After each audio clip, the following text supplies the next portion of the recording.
que está registrado na primeira carta do apóstolo Paulo aos Coríntios, capítulo 1, versos 4 a 9. Está escrito, primeira carta do apóstolo Paulo aos Coríntios, capítulo 1, versos 4 a 9.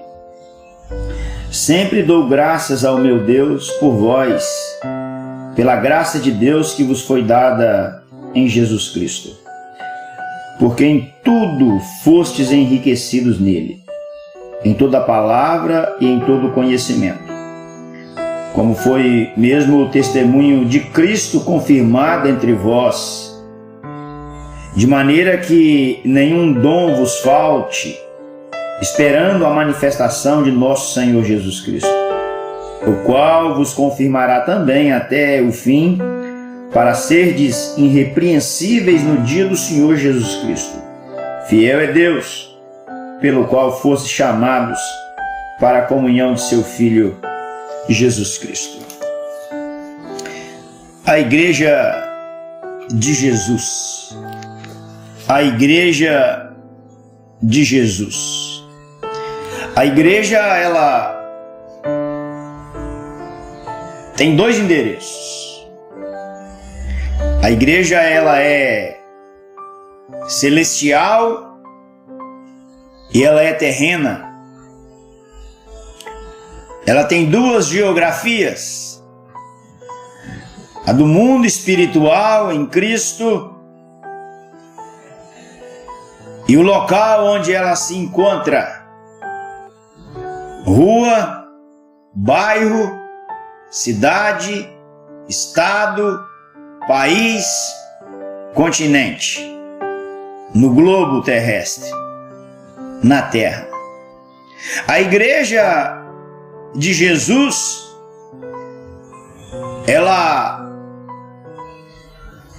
é composta por gente, por seres humanos. E a verdadeira igreja, a igreja de Jesus, ela é una, ela é única. Jesus só tem uma. Não há mais de uma igreja. A única igreja é a igreja de Jesus. E esta igreja, ela é a igreja verdadeira, espalhada na terra. Esta igreja, ela é bela, ela é virtuosa, ela é cheia de predicados, de virtudes. Contudo, esta igreja, a igreja de Jesus, aquela que o apóstolo Paulo, escrevendo sua carta aos irmãos de Éfeso, ele disse que Cristo está preparando uma igreja sem mácula, sem ruga e sem defeito. Esta igreja é a igreja de Jesus aqui na terra. E esta igreja de Jesus aqui na terra, ela é feita por mim, por você, por nós, e ela, consequentemente, naturalmente, feita de pecadores. E onde estão os pecadores, é claro que haverá defeitos humanos e institucionais, porque nós estamos aqui neste mundo caído, quebrado pelo pecado. Na linguagem de Warren Wiersbe, ele dizia que uma igreja perfeita, ela é como uma montanha azul. Quando você vai se aproximando da montanha, você vai vendo os defeitos. Assim é a igreja. Porém, esta igreja, humana, terrena, pecaminosa, que tem seus defeitos, ela é a noiva do Cordeiro, ela é a noiva de Jesus. Foi por ela que Jesus morreu. E Paulo, apóstolo do Senhor Jesus, ele olha para as virtudes da igreja, ele fala das virtudes da igreja, e olha que ele está falando e escrevendo aos irmãos de Corinto. Ele agradece a Deus pela vida dos irmãos que congregavam naquela comunidade. Ele diz: sempre dou graças a meu Deus a respeito de vós. Ele agradece a Deus pela vida dos irmãos da igreja de Corinto. Se você notar, esta é uma peculiaridade do apóstolo Paulo. Geralmente ele começa suas cartas agradecendo a Deus pela vida dos crentes em Cristo. Ele inicia falando das virtudes dos nossos irmãos. Por exemplo, em Romanos capítulo 1, verso 8, ele disse: primeiramente dou graças ao meu Deus por Jesus Cristo, acerca de vós todos, porque em todo mundo é anunciada a vossa fé. Quando ele escreveu aos crentes da igreja de Filipos, ele fez algo semelhante. Capítulo 1, os versos 3 e 4. Dou graças ao meu Deus todas as vezes que me lembro de vós, fazendo sempre com alegria oração por vós em todas as minhas súplicas. As igrejas que Paulo escrevia, ele utilizava deste método, dessa estratégia de dar graças a Deus. Por exemplo, aos irmãos da igreja de Tessalônica, ele disse assim, capítulo 1, verso 2 da primeira carta: sempre damos graças a Deus por vós todos, fazendo menção de vós em nossas orações. De igual modo, na segunda carta aos Tessalonicenses, no capítulo 1, verso 3, sempre devemos, irmãos, dar graças a Deus por vós, como é de razão, porque a vossa fé cresce muitíssimo, e o amor de cada um de vós transborda uns para com os outros. Então, a igreja, apesar de nós, apesar de mim, apesar de você, ela é bela, ela é virtuosa aos olhos de Deus. E aqui nesta porção, nós aprendemos com o apóstolo Paulo que a igreja, ela é o lugar daqueles que foram presenteados por Deus. Sempre dou graças ao meu Deus a vosso respeito, a propósito da sua graça, que vos foi dada em Cristo Jesus. Veja, Paulo fala da graça que abrange todas as classes de bênçãos que são recebidas por meio do Evangelho de Jesus Cristo. E aqui ele destaca os dons espirituais que Deus concede ao seu povo. Paulo fala também daqueles que são os beneficiários da graça, ou seja, os crentes em Cristo.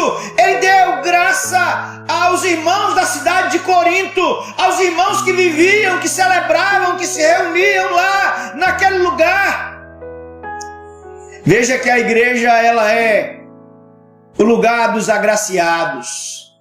Paulo fala por meio de quem esta graça alcança a igreja. Essa graça, ela alcança a igreja através de Jesus. A graça de Deus foi dada por meio de Cristo. Logo, a igreja, ela é um lugar de pessoas que foram presenteadas, mas ela também é um lugar de pessoas que foram enriquecidas. Veja o que o texto diz: em tudo fostes enriquecidos nele. Nele quem? Cristo. Quando salvos pela graça, somos enriquecidos com todos os tesouros espirituais. Deus dá aos remidos por Cristo incontáveis riquezas espirituais. Interessante que esta palavra aqui, enriquecidos, ela dá origem à palavra portuguesa plutocrata. O que significa isso? Uma pessoa influente e preponderante por seu dinheiro. Ou seja, a igreja é formada por pessoas ricas em dons e recursos espirituais, não lhes faltando nada que impeça o seu desenvolvimento espiritual. E Paulo então vai tratar disso. Por que eu e você somos enriquecidos em Cristo? Para transmitirmos a verdade e o conhecimento do Evangelho. A igreja de Jesus, ela é um lugar dos agraciados, um lugar dos abençoados, enriquecidos, mas dos esperançosos. A igreja é a casa da esperança. Diz o texto: aguardando vós a revelação de nosso Senhor Jesus Cristo. A igreja que exercita os dons espirituais é a mesma que aguarda ansiosamente o retorno de Cristo. A revelação, o apocalipse, a manifestação de Cristo, ela será pessoal, será visível, será repentina, gloriosa. A igreja de Deus ora sempre: vem, Senhor Jesus. A igreja é a comunidade da esperança. Por fim, a igreja, povo de Deus, é o lugar daqueles que perseveram, o qual também vós confirmará até o fim, para serdes irrepreensíveis no dia de nosso Senhor Jesus Cristo. Fiel é Deus, pelo qual fosse chamados à comunhão de seu Filho, Jesus Cristo nosso Senhor. Veja, irmãos, que o Senhor, Ele confirmará a promessa do constante poder de Deus que firma ou sustenta a fé do crente em Cristo Jesus até o fim. Foi isso que Jesus disse em João 10, 28 e 29. Você deve lembrar que o apóstolo João, falando as palavras de Jesus, de que ele era e é o bom, grande, o supremo pastor, João pôde dizer e trazer consolação ao nosso coração: e dou-lhes a vida eterna, e nunca hão de perecer, e ninguém as arrebatará de minhas mãos. Meu Pai, que me deu, é maior do que todos, e ninguém pode arrebatá-las da mão de meu Pai. Aqueles que fazem parte da igreja, eles vão perseverar. Aqueles que fazem parte da igreja verdadeira, o Espírito de Deus trabalhará no coração deles e eles vão perseverar até o dia de Cristo Jesus. Veja que aparece a expressão para serdes irrepreensíveis, ou seja, a certeza de que Deus apresentará os crentes sem culpa ou sem condenação por ocasião do julgamento final. Todo crente verdadeiro perseverará até o fim, porque Deus é fiel. Em outras palavras, nós podemos até dizer: Deus é quem persevera em não me deixar cair ou desistir. A igreja, ela é bela, é linda, é maravilhosa. A igreja é de Jesus.